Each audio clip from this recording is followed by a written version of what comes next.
day where we get a septic tank. So the guys are here with their digger, their septic tank, the pipes, the truck, and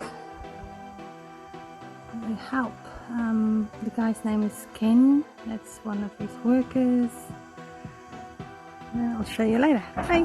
Septic tank will be going into the ground, and I don't know how many liters it is, but it's huge. Still digging the trenches. There we go. Chat later. So they're digging the trenches for the pipes.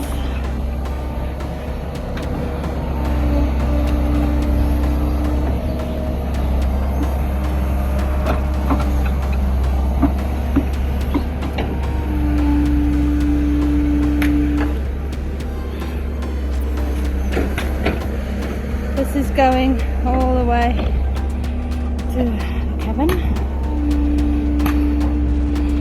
and this work is all to have a comfortable shack.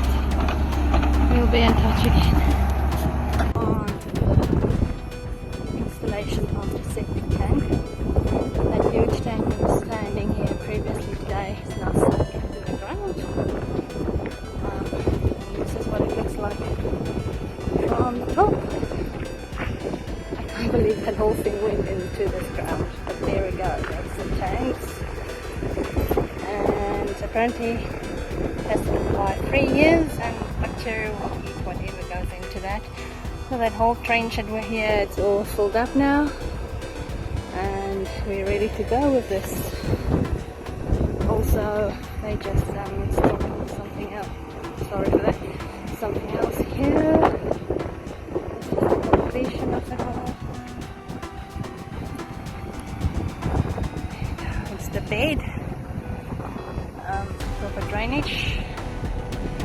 So you'll see these rocks, pipe there, and blocks.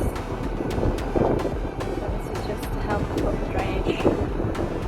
All done in a day's work. So very appreciative of that. And now we can have a comfortable, or more comfortable, lease operated